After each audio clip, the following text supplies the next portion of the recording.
Thank you and welcome for joining us. This is Ask an Author with Julia Kelly. I'm joined by a very special guest today, the very talented and best-selling Jennifer Robson. Welcome. Hi. Lovely to see you. I wish I could be on the other side of the pond with you for a visit at the I very know, least, but I know. It would be so nice if we'd actually be able to be in person together. But the yeah, second best is being able to be on live at the same yeah. time.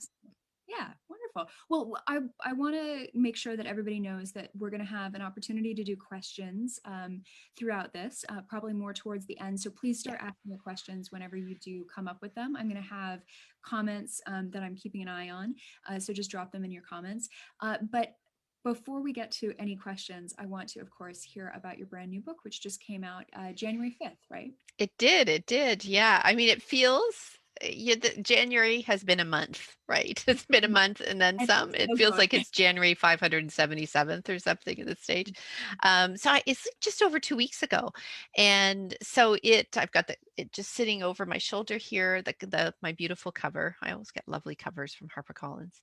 Um, it's a departure for me because most of my books have been set either in England or in France, secondarily. But for this book, I moved to Italy for lots of reasons, mostly because the story that I wanted to tell was there. And and really the story came to me before the idea of moving the book farther afield did. And it is set in it begins in the fall of 1943 when the Nazi occupation of Italy has begun.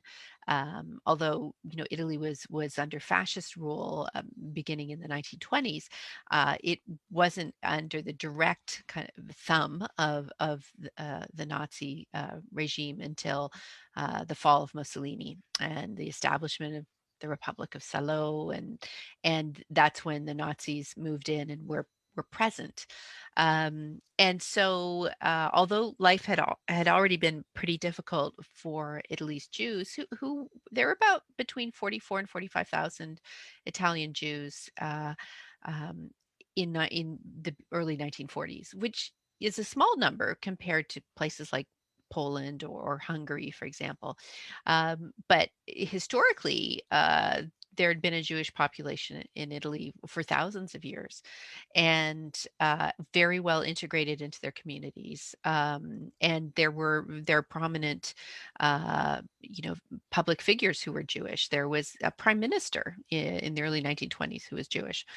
And so life had become increasingly difficult, and there were some really disgusting anti-Semitic laws that were passed in 1938 that really restricted public life for Jewish Italians. But more or less, they'd been left alone. There were some arrests being made, but nobody was being deported. Um, and although very few people had an idea of what happened once Mhm. people were deported, everyone knew it was terrible no matter what. So with the threat of arrests and deportations looming, my heroine, who's called Antonina Mazin, and she's Venetian, and she lives with her parents in the Ghetto Vecchio or the ancient historic Jewish ghetto in Venice. And her father he has a very clear idea of how dire things are. And he arranges through a friend of his who happens to be a Catholic priest to find sanctuary just for Antonina in the countryside. His wife, Antonina's mother, is an invalid and can't travel. He won't leave her. He won't leave his patients. He's a physician. And so has to go without her parents. And to make things even harder for Antonina, who's not thrilled with this at all, she has to pretend to be the wife of a complete stranger, a young man who's a farmer and is the oldest son in a kind of a large, close-knit family in, again, this little place called Mezzocel, which is it's about, well, I think in Canadian, so it's 80 kilometers, which it's maybe like 60 miles outside of Venice. So city girl, used to a quiet life with her parents. She's an only child, and suddenly she's thrust into really a life that's its opposite in every way. This big, loud, noisy, engaged family with lots of children running around. Um, she's living in a very modest farmhouse in what to her is the middle of nowhere. And and on top of everything else, she has to do all just to take part in all the chores. That's a rude awakening, as indeed it would be for most of us. And she's a complete fish out of water. So these are the immediate effects for her of going away and missing her parents. Um, she does develop a friendship and more with this young farmer whose name is Nicolo, and so that's kind of the point of light for her and the friendships she's making. But at the same time, the danger is ever present. And specifically, there's a local Nazi official who just does not believe the story that he's been told about who Antonina is, and is quite obsessive. And so that is building and building. And I don't want to say too much more because I don't want to give I anything know. away. You covered Um, it really nicely, but then you're getting to the twists and turns and the changes in the story. So yeah. Yeah, yeah. And the one thing I said from, when the book came out a few weeks ago, and I mean, this is a dark time for a lot of people. And I don't want to be the person who ruins your day. If you've had a tough day and you want to sit down and read about something, I don't want to ruin my intention was never to ruin anyone's day by giving you a book that is just so morbidly depressing that you feel like you can't get out of bed the next morning. And this is not that book. There are some very tough moments, because I'd be lying if to present a story that's rainbows and sunshine and unicorns and puppies if it's set during the darkest hours of the Second World War. But so there are tough moments, but it's my whole purpose in writing this book was to write a story that's ultimately grounded in hope. And I, without saying anything more, I hope people can believe me when I say I'm not going to ruin your day. And I'll leave it at that. I second that because I read this book over the weekend because it's just come out, and I intended to read for a couple of hours, and it was 3 a.m. when I finished. And I was very mad at you because the next day was very difficult. Yeah. But it was all worth it because Yeah. it's just a wonderful, wonderful book. And it does have that darkness, and the truth of the matter is that these would have been, as you say, incredibly dark times and incredibly dangerous times for everybody involved in this story, no matter whether it's your hero and heroine, or the characters who are secondary to their story. But I think also you do find kind of the moments of joy in people's lives, and then of course, as the story unfolds, without saying too much, there are very hopeful moments as well. So I think it was wonderfully done, and I think it makes it feel all the more grounded because of that. Thank you. Thank you. Well, I like the whole staying up late to finish books is something I routinely do. And then I stagger around the house the next day. And I think I can't remember where I saw this term first, but I've heard it termed as the Bad Decisions Book Club, I where the like just one more chapter book club. And I do that. I'll just think, I do just one more chapter. It's fine. And then I get to the end of it. I think, it's like the chapters aren't that long. I can just squeeze in another one. And I've known, I mean, I fall asleep and then wake up my husband because the book has fallen out of my hands and hit the floor. Yep. But it's when a book is good, like I just love being diverted, by, especially in historical fiction. I just find it right now is what I want to be reading. It just, the settings are typically so different that they in themselves are it's like traveling when none of us can travel, right? But also just this example, and the World War II is a is I think is justifiably popular because it's an example of a time where humankind, we were stretched to our limits, and really looked we saw the worst of humankind on display, and somehow goodness prevailed. And that's just such a welcome reminder. I keep coming back to it again and again. Um, and even just in day-to-day life, if we're setting aside even the big picture questions of good versus evil, just in how to get through a day, Mhm. and feel grateful for what you have, which I'm always trying to do. And I have moments, I think we all do, of Yeah. being a little bit whingy about things. um, and and I just remind myself, okay, just remember what people went through in the Second World War and its aftermath, how little they had, like really just how little people had. And even frankly, in the years beforehand, I mean, a lot of people were plunged straight from the Great Depression into the privations of the Second World War. There's very little grumbling in comparison to what you hear. I mean, we all have our moments, but there's sometimes I want to say to people who are whinging about, having to queue up for things, or having to, restrict their activities. And it's disappointing. I mean, over the holiday season, it was hard to for people to if you couldn't go and have dinner with friends or family. Um, but again, that's a relative hardship, uh, set against the grand scheme of what we're seeing, which is real suffering and real sacrifices made by people on the front line. And I just, every time I'm leaning towards feeling a little bit woe is me, I keep thinking of Mhm. people I know who are putting themselves in harm's way every day, so that the rest of us can be safe. And I don't want to be too lectury, but I think you're absolutely right. And I think, it's interesting just thinking about this, tying back to your book. I mean, one of the things that's really extraordinary about Nina is the fact that she is plunged into this world that's completely foreign to her, Mhm. and she has no idea how to scrub a floor, let alone,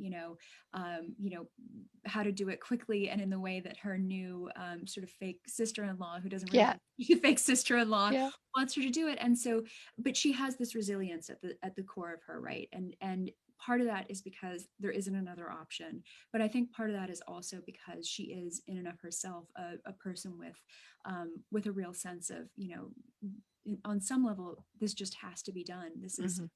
this is what my life is now, and I just have to get on with it, which I think is Yeah, extraordinary when you think about that in the context of the world that she would have been in. yeah.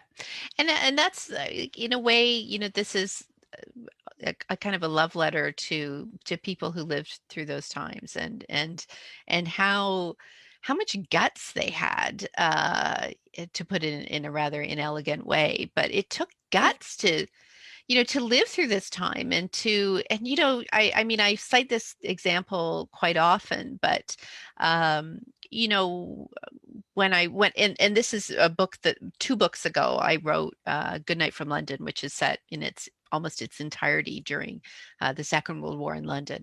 And fairly early in the proceedings, my character Ruby, who is a journalist in London, she's an American journalist who's come to London, and she's plunged into the Blitz. And from September 1940, to May 1941, you have basically uninterrupted nights of bombing. Um, uh, you just had no certainty that there you wouldn't be killed overnight. And there's one stretch that started in September and ran into kind of late October, where there was bombing every single night. Um, and in spite of that, and I mean, parts of London were harder hit than other parts. But if you were living, and also too, of course, the Blitz didn't just affect London; it was every metropolitan area in the British Isles was affected. But London in particular was was a focus, and in London it was the East End, of course, that took the brunt of it. And the thing is, so people, you would um, say you'd be finishing work for the day, and then on your way home you'd have to queue up in the shops because people didn't have fridges. you Mhm. you had to get anything that was perishable. You had to queue up because food was rationed. You had to show your coupon book, go home, pull something together, feed the family, and then around the time you're finishing, it was getting dark. The air raid sirens started, and off you had. And most people didn't go to the tube or didn't go to the public shelters. They sheltered in their own homes. Um, and so found what shelter they could, and then how do you sleep? Because the noise of the bombs. I At one point I found a tape of it was BBC reporter had just gone into his back garden, and he had a tape recorder and just held up the microphone, which is just incredible. Mhm. And it's really, I don't know how anyone could have slept. I don't think people did really, or you catnapped in between the kind of the bombing runs. And then in the morning, you'd emerge once the all clear came. You might get a few hours of sleep, and you'd be glad that your house was still standing. Yeah, And then you went to work. That was the thing, that was the going to work after absolutely. the night of bombing that just, Life continued in this extraordinary way that was very ordinary at the same time. yeah. And Even that to me is that kind of quiet courage Mhm. that you see in many instances, in many places in the Second World War and its aftermath. And that's what I was trying to capture. Life on this small farm where the adults are deeply invested. Nicolo and his father are quietly but very um, determinedly invested in resistance work, principally Nicolo. And but at the same time that he's risking his life quite often. I won't get into details of how, but he is. They also have a farm to maintain, and there's just, I grew up in a small town in Ontario called Peterborough, but we lived outside of Peterborough in what was really a hamlet. I mean, it's an intersection of two roads with some farms scattered around. And my parents were the only non-farmers initially among my neighbors. And my dad was known as the professor because he was the history professor who'd come to live out in the countryside. And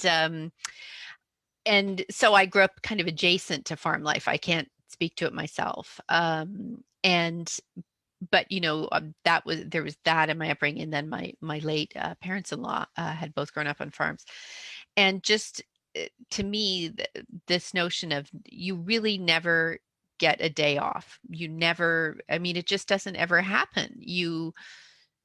Cows, for example, have to be milked every multiple times every single day of the year. That's just a fact.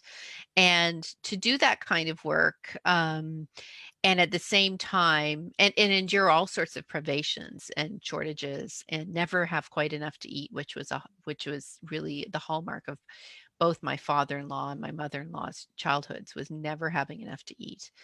Not quite starving, but never ever feeling full, yeah.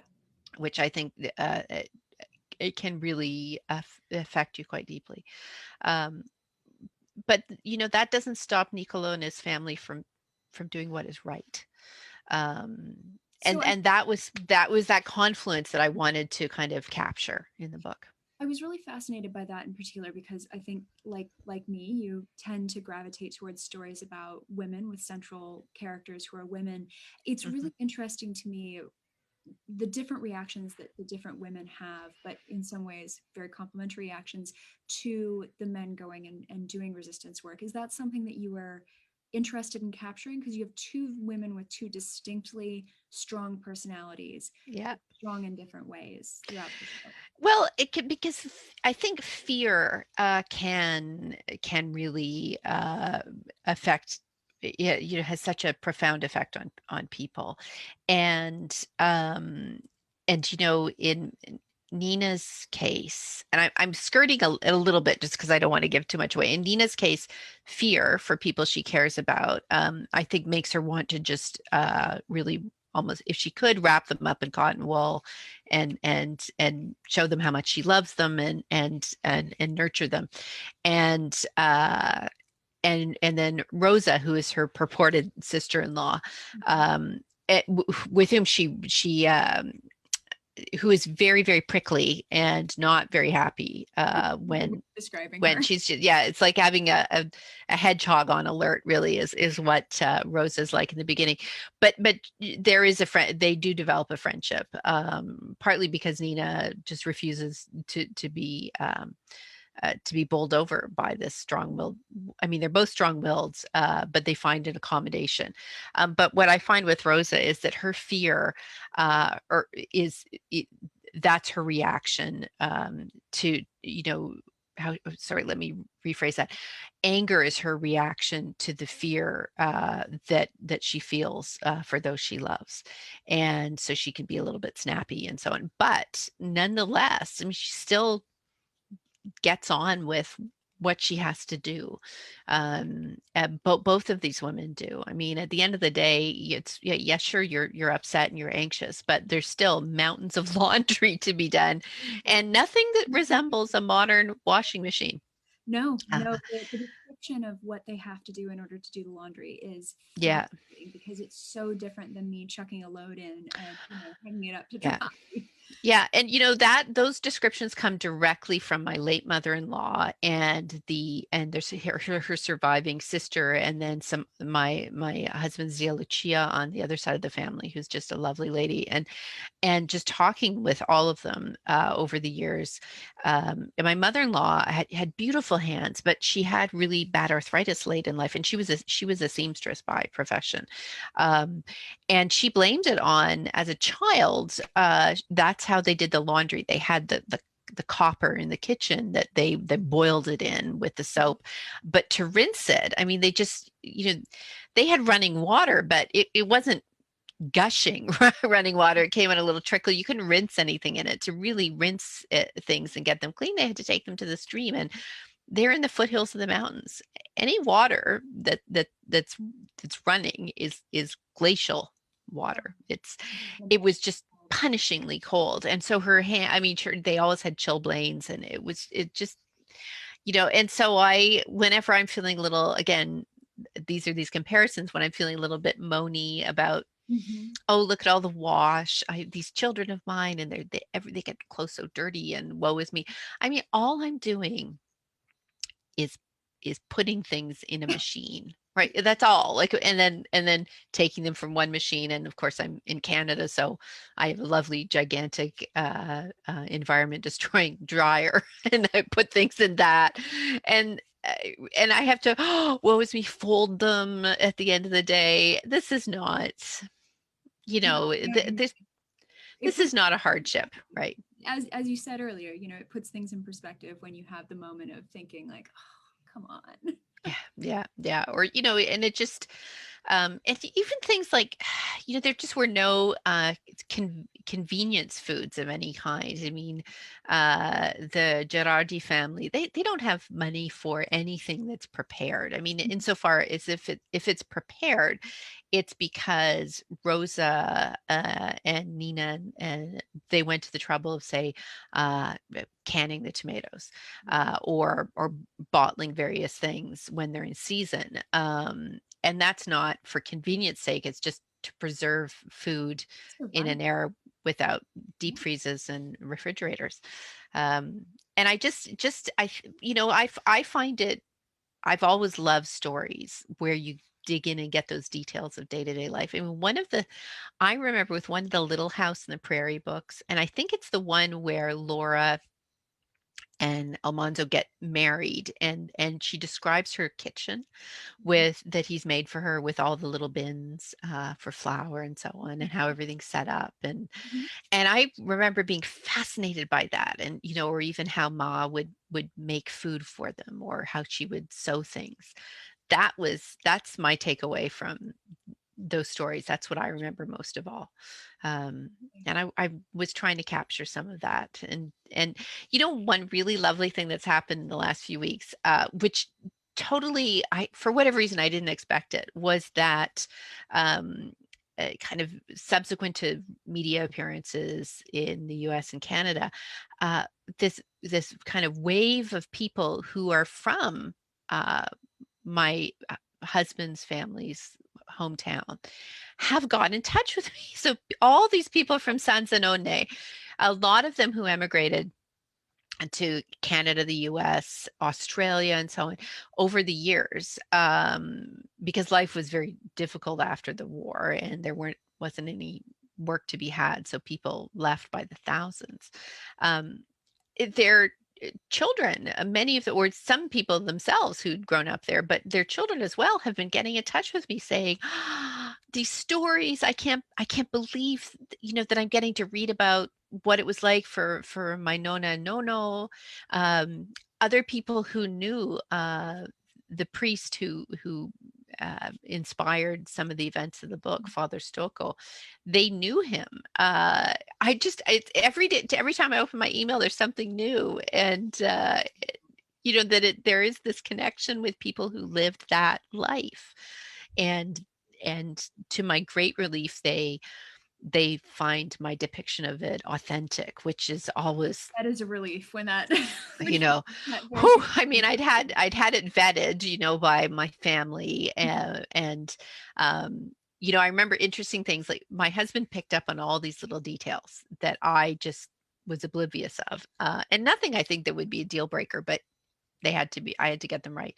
One of them, for example, is there's a dog in the book, lovely doggy called Selva, who's named after, sometimes people will have family names for dogs, right? And you'll have a succession of animals with the same name, sometimes, a generation apart, but it'll recur. And so Selva was the name for a, one of the family dogs in Italy. And then our family had a dog called Selva. And so I've resurrected the name. And at one point, I described Selva as having a little bit of, well, my husband jokes is chichi, which is like pudginess, right? That she's a bit pudgy. And when he read the passage where I was describing how she was a little bit pudgy, he was like, no, no, no, you can't put that. Well, why can't she? Because I'm thinking of our own dog, who's basically like a gigantic sausage with legs, right? And he said, she's a farm dog. I mean, she's sinew and bone Oh, and sure. really not much more, muscle, and fed on scraps, and wouldn't have been starving, but there would be no extra weight in this animal. There's no pudge, right? And so I had to take out the pudge. So Well, she's a quite a lean, yes, lean animal. sleek animal, shall we Yeah, say? she's very sleek. Yes, that's sleek. That's the positive spin that I would put on it for sure.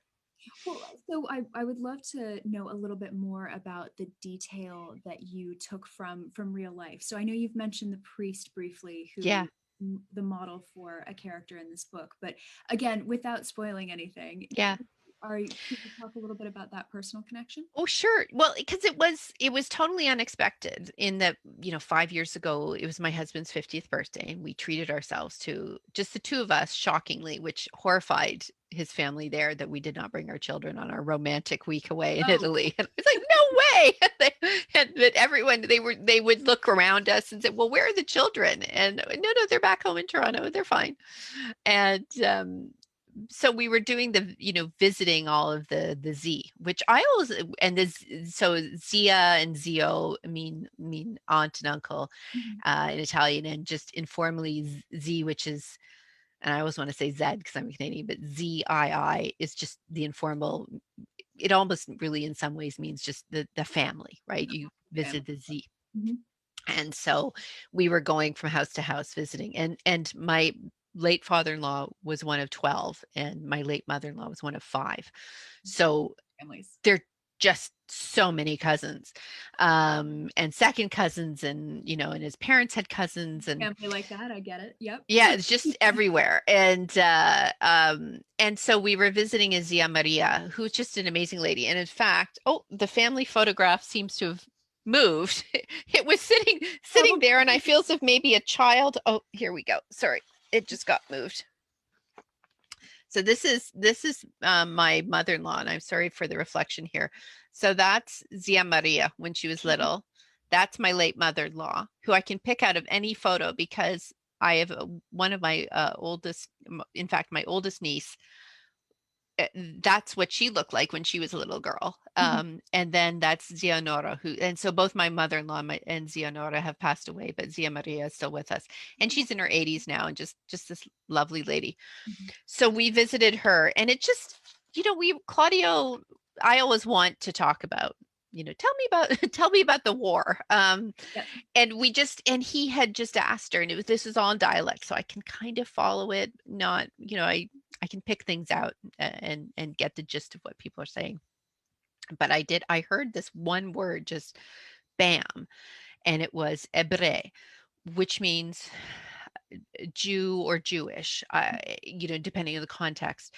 And the first thing I just grabbed at his sleeve, and what? And then he was just stop. I'm trying to get more out of Zia.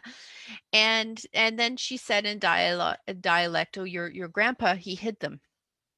And so a bit, and then, okay, well, don't stop there, Zia, tell us more. And so it came out that um it was prompting from her, but then, like, we weren't going to put the thumb screws to her, right? We got Right. some of Yeah. the story, and then we talked to her younger sister, who, and Zia Rosa was born after the war, but she grew up knowing everything that had happened, so she was actually a very useful person to speak with.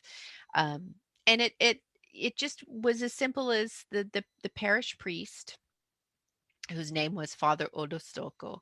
And he would have been in his late 50s, I guess, early 60s at the time.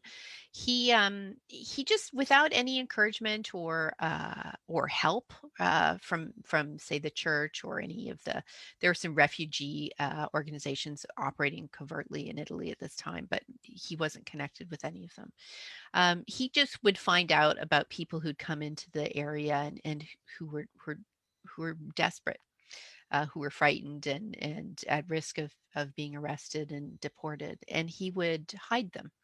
And he did this by asking his parishioners to take people into their homes.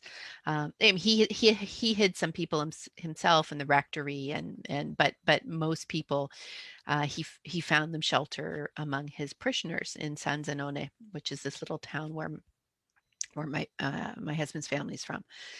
And and I know with a certainty that happened, because some of the survivors of people he helped went to Yad Vashem in Israel, applied to them probably about 15 years ago, Mhm. and it's a fairly laborious process to have somebody named righteous among the nations, but they succeeded.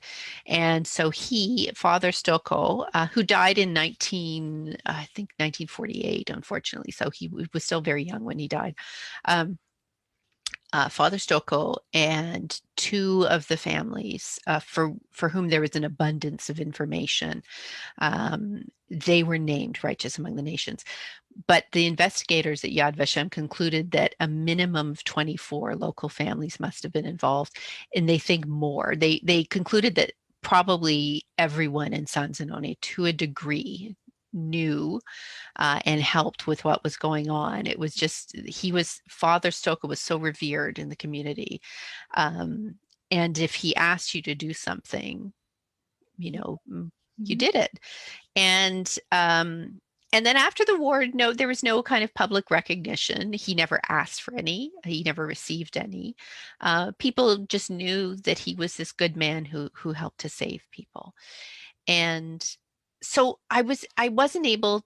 I can't I couldn't, put my hand on, say, well, we don't have a big family Bible like the Bidens do, but like, Yeah. I couldn't swear in court uh, that I know for a fact that my husband's grandparents were involved. But I believe they were, and I don't have any evidence to suggest they weren't. I just don't have a tape of of them explaining personally or anything like that. Just the memories of people who were children at the time. But we believe that that's what they did, that they took people into their home. And I've seen the house and been shown the window that when say the police, because the police and the fascist militia, they were all in on this too.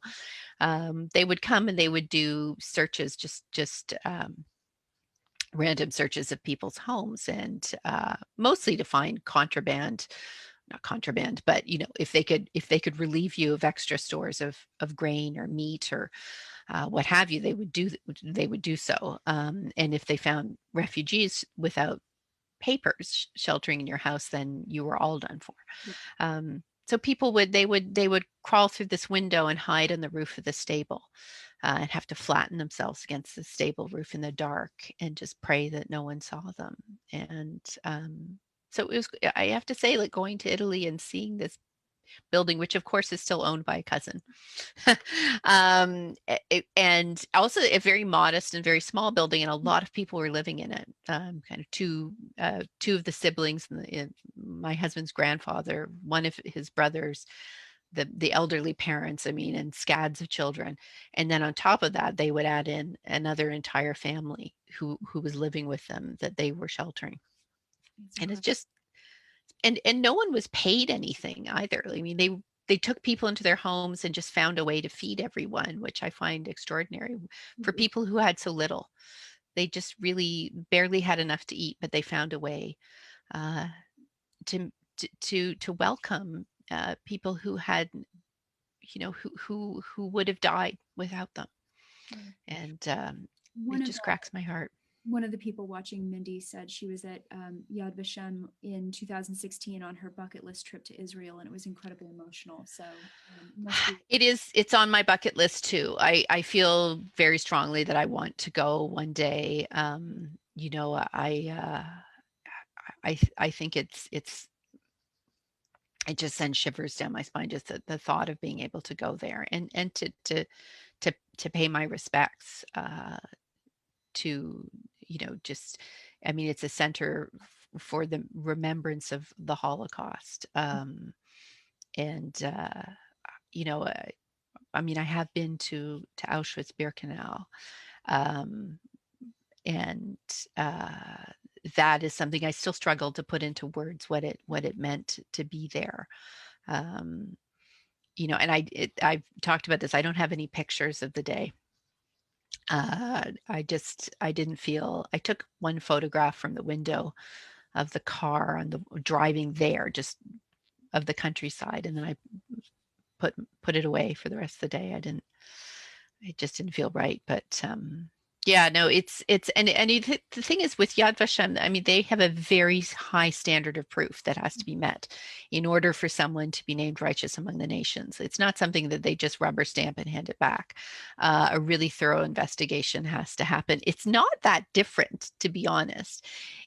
When the Catholic Church starts investigating to decide whether people are going to be named, ultimately become a saint, right? Now, nobody's looking for miracles to be performed or anything, but in terms of just having to go and investigate and have people have to provide sworn testimonials, and they really do need a lot of information, which is why there's so I think there's something like maybe about 35,000 people who've been named righteous among the nations, which when you set it against how many people were alive in the world at that time, it's a really small number. Um, but one of the reasons first of all, one of the reasons it's small is that a lot of people did not help, Mhm. obviously, but also that they have to meet a high burden of proof. Which is, And I imagine, very difficult given that people were obviously trying to cover up the fact that they were doing this in order to keep, from yeah, being. yeah, nobody's keeping writing Apparently written records. Here's some photographs of the refugees in my house, right? right. Here's my written testimonial at the time. I mean, that's the thing. And it's and then the farther away we get from these events, the more that the chance to prove people's involvement diminishes.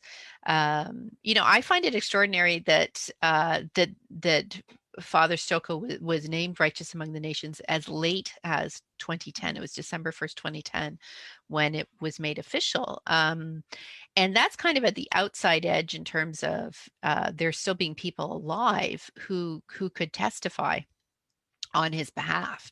Um, and but it speaks to it. It was the survivors, the children of several families that he had helped to rescue, that were the instigators of this investigation. Um, Legacy and to. I just, at the end of the day, whether or not Claudia's family was involved is kind of beside the point, because the fact remains that this happened, Mhm. that people survived, who I think probably would have perished otherwise, and their children and grandchildren are alive today because of it. Yeah, And that, again, that's a point of light in the darkness that I that gives me hope. agreed. Agreed. Well, I want to make sure that we have some time to do Sure, some sure, sure. questions, if that sounds good. So I believe it's Susan was asking if you've always been a reader of historical fiction when you were a child. Can you talk a little bit about some of your reading preferences growing up? Yeah. Oh gosh, always, always. I mean, so my dad, who's still with us, finally has retired, but history professor for many years, and his specialty were the two world wars. So it's no surprise that I'm interested in in that period. So that was a presence at home. But my mother, she was a lawyer and later in life a judge.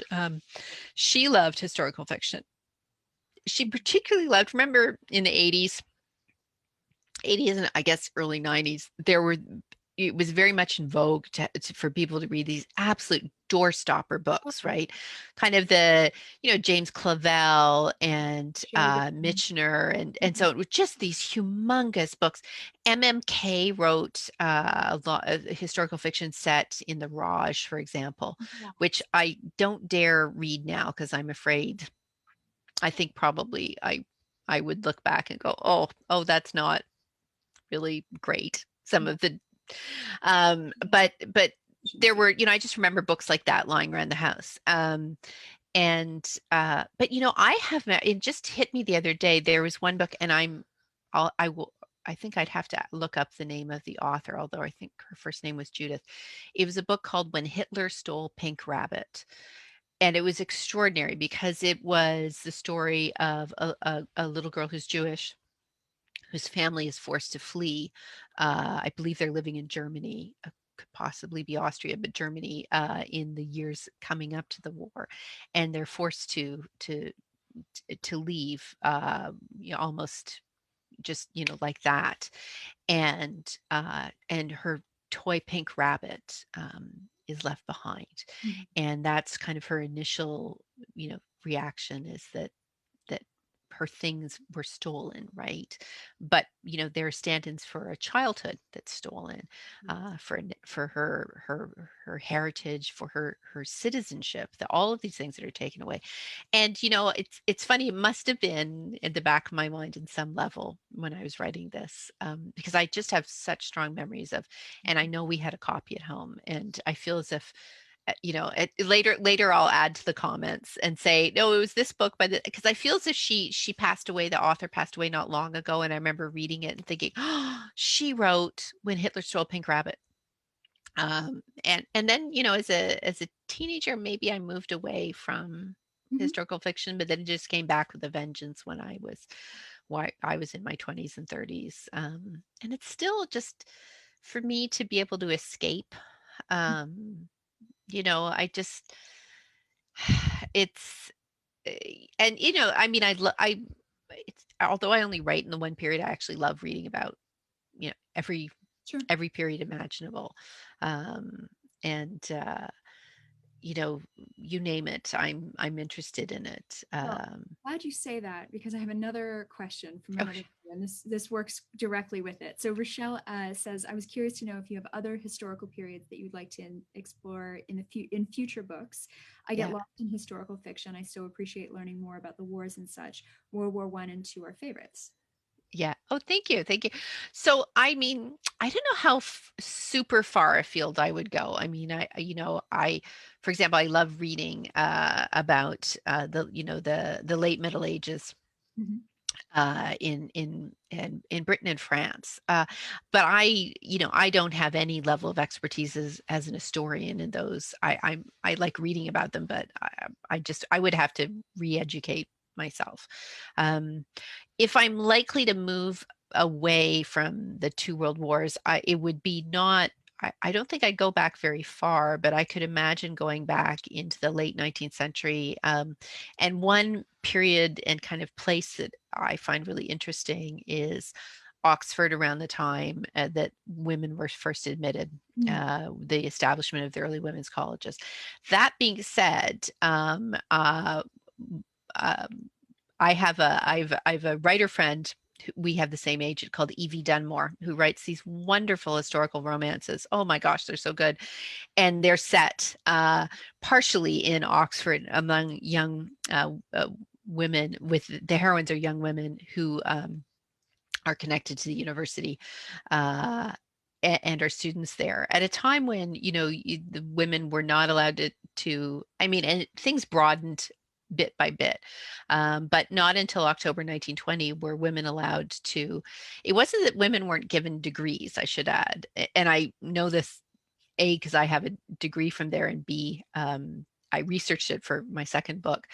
It's that they weren't allowed to become members of congregation, and that's something you do when you arrive at Oxford, and you have to swear an oath in Latin, and you become member of congregation, and then it's as a member of congregation that your degree is conferred upon you. I see. So And so they use this flimsy excuse, well, women aren't members of congregations, so they can't have degrees.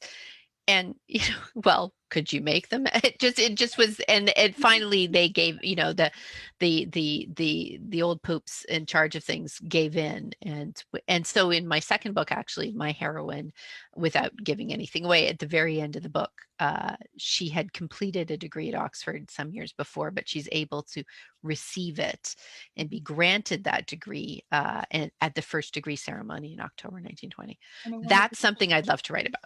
I But want to be sure to ask about the title of that book because I know we're going to get questions about yeah, which yeah, book that is. yeah. So Evie Dunmore, Evie, and Dunmore, Dunmore. And I think A Rogue of One's Own is one of them. And she has a new book coming out in September. So there'll be 3 in the series by September. They are a lot of fun. You mentioned your second book as well. Oh, sorry. It's called After the War is Over. Yeah. I'm just looking. I feel, Do you the want copies of it are buried behind me right now, so I can't. Oh, hold on. Oh, there we It's right go. here. There. This is it. Perfect. Now After you the can war is over. And display. yeah, I'm like, my price is right. If any, for our American friends here. And this is Charlotte, and she's the one who is this Oxford student. So I did a little bit of that. But we'll see. I mean, the You I, never know. the next book I'm working on is set in 1953 with a coronation as its backdrop. Oh, The wonderful. book after that, I have this vague idea that I haven't even told my agent about. You're further along than I am because I have no idea what the next book Yeah. after the Well, one the thing I'm is, working on now is. yeah, I talk to people who have just stacks of ideas. They have notebooks full of ideas. And I really operate with I have the one great idea, or what I like to think is great idea, that I'm working on. And then maybe I have one more lying around. And beyond that, I mean, now the idea for this book, actually, I was working on something else entirely, Mhm. and then it wasn't coming together, and then that coincided with my son coming to me and asking, "Mom, the stories about Daddy's no in Italy and helping, like, save Jewish people, is that true?"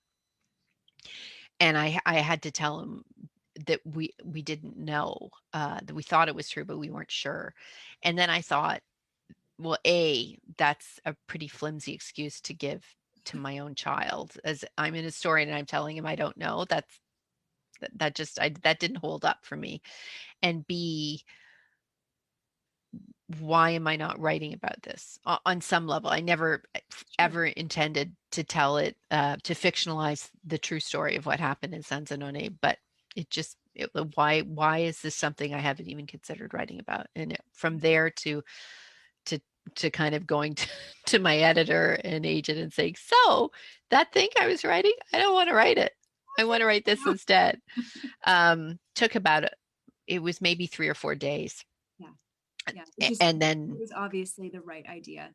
yeah, but we're all struck by. I mean, you know what? Like, what was the genesis of the Last Garden in England? Was it kind of one of these bam into your head things, or It's funny. It was a bit of the stack of ideas and a bit of the kind of moment of inspiration. So I yeah, am that person who sort of has half formed ideas all the time, but until they really have time to percolate, they just yeah, become books because who knows? I mean, I'd love to write, something about the women who flew, planes for the air transport auxiliary. mm, I don't know what I'd write about it, but I would love to yeah, write about them. yeah, yeah, Until I do the reading and the research and kind of come up with an idea.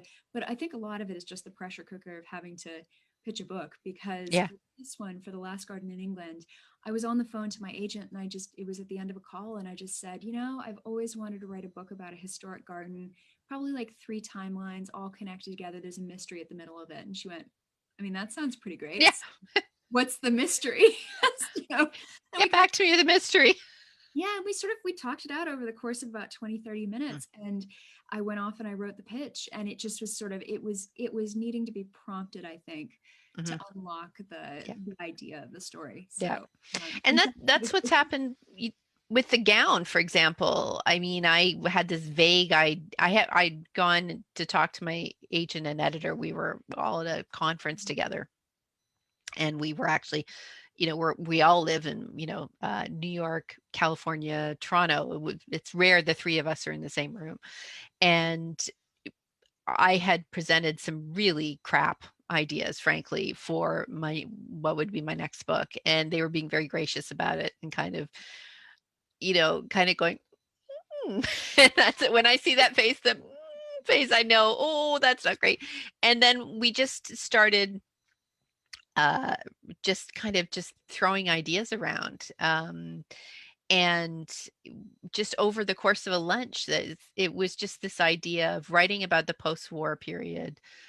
But what was there an antidote? Was there a counterbalance to the misery? Because there had to be a yeah, counterbalance, because otherwise, who wants to read 400 pages of how awful life was? That's just, you know, yeah, us different. why not just read straight up dystopian fiction at that stage? And then the royal wedding just popped up. I have a terrible memory for really important things, and then I have a weird memory that will hold on to all sorts of kind of random historical nuggets, and it just poop. I was like, well, I feel like the Queen was married in November 1947, and bam, I just like, what kind of normal person remembers these things? But for whatever reason, that moment, my brain chose to disgorge that piece of information. And then the two just came together. I mean, it was a little more complicated than that, but Sure, but no. yeah, Well, I don't want to keep you too much longer because I know you've been busy with events and all these things, but I do have to ask before you go what yeah. you've been reading and enjoying, or if you have any Oh, recommendations. yeah. Oh, No, gosh. I don't know. Yeah. So, the one book that I've been talking up a lot because I really feel passionate about it, and it's a debut book. And I remember when my first book came out, which was somewhere in France, Erica Roebuck was gracious enough to offer not only a lovely blurb, which she compared it to Downton Abbey, which I think may have been the single biggest factor leading to its becoming a bestseller. Like, it was just the best blurb ever, really. And and so I think, supporting debut authors is really important, especially if they've written a fantastic book. And so the book is called Courage, My Love. It's by Kristen Beck. And it's set in Rome during the Second World War, principally Rome, and it has it's there are two main characters, both women, very different women, and they're so beautifully drawn. I mean, they really feel as if as if she's pulled people out of a time machine and interviewed them, extensively. I mean, they felt like there were there just was such a um, uh, it was so vivid. And one thing I remember my first reaction when I read it, and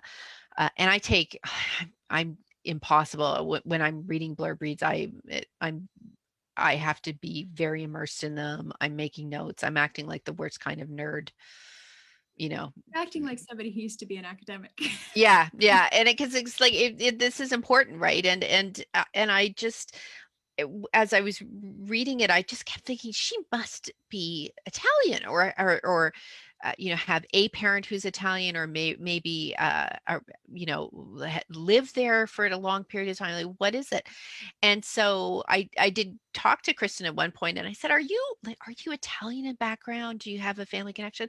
She isn't. She has lived in Italy. But doesn't have a handy, say, sister-in-law who's Italian as I do, or end up wonderful mother-in-law and cousins and so on.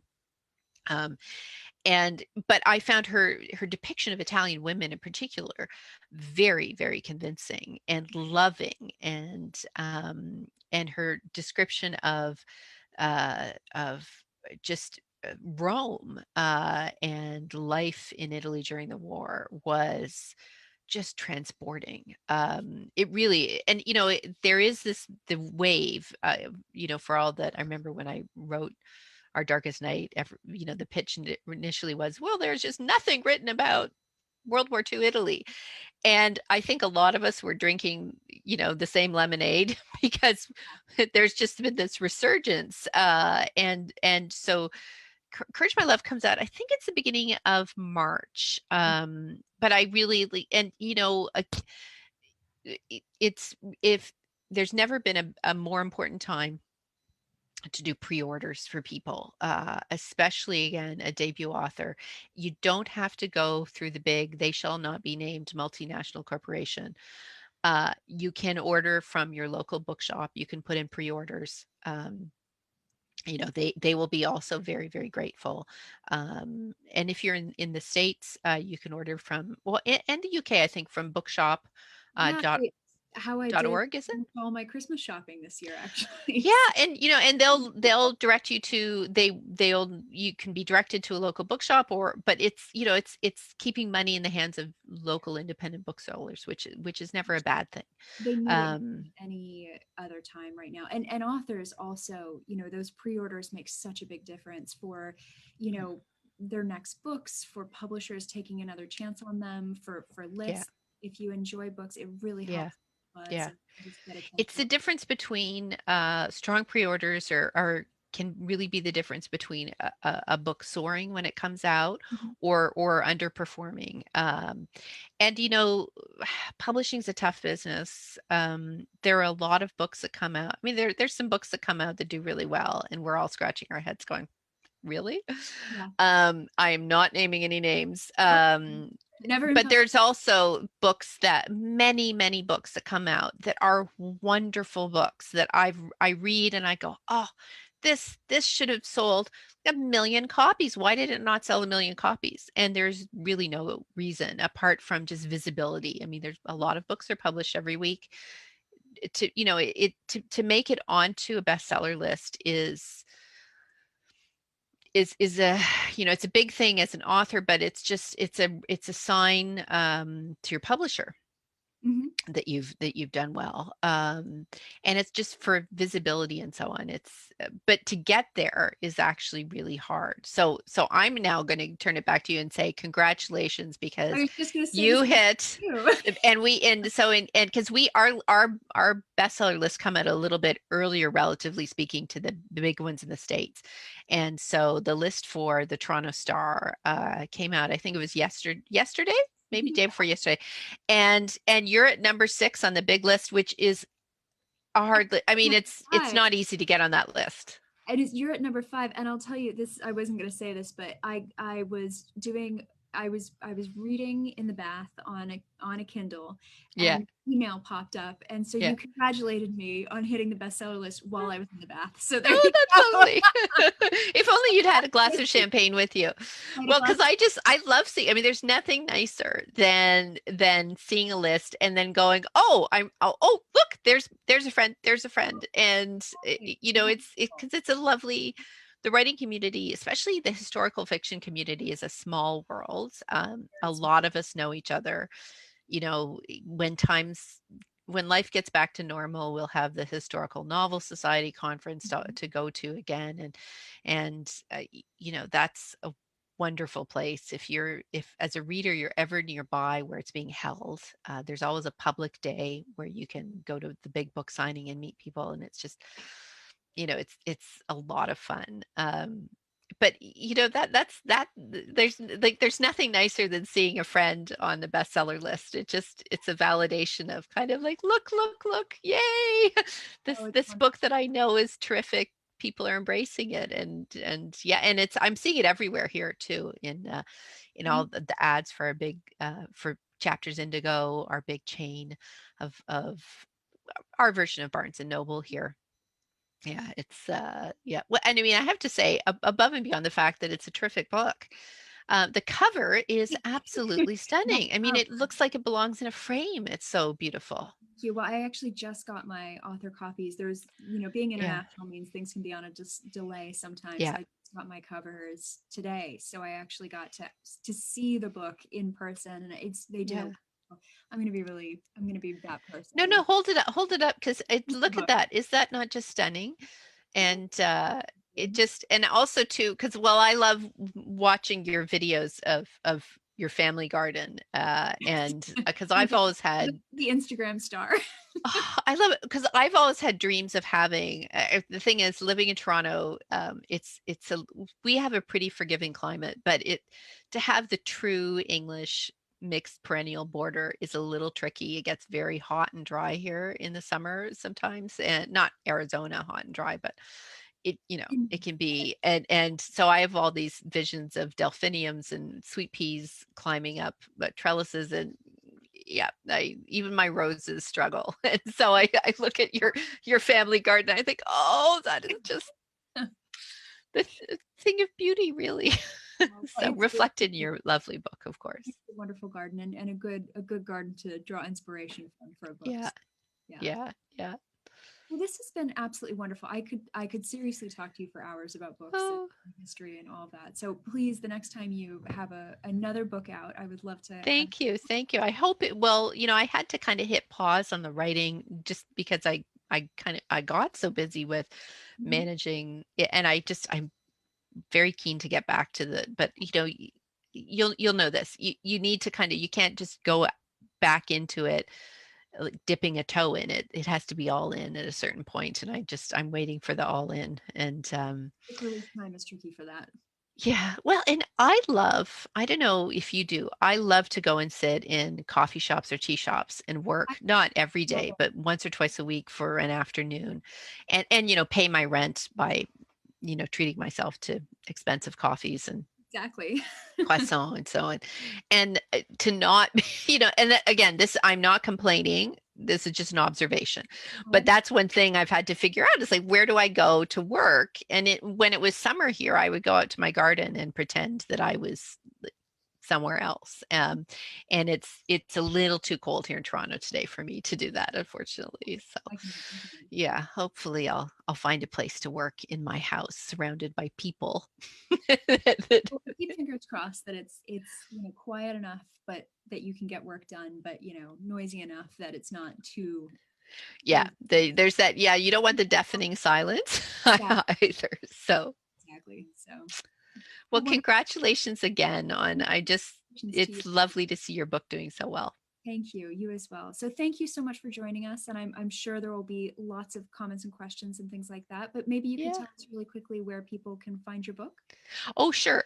So, maybe the best thing to do is to hop on over to my website, which is Jennifer-Robson.com. I think without the hyphen, you end up with a lady who's a wonderful artist in England, but Jennifer-Robson.com. And on the book, on the, if you click on the page for Our Darkest Night, there are links to most of the big bookshop, uh, the independents, obviously Amazon, Chapters, Barnes and Noble, you name it. It is out in the UK as well. If anyone's Mhm. watching from the UK, it has a totally different cover, It does. which is That's lovely. But same title, same me.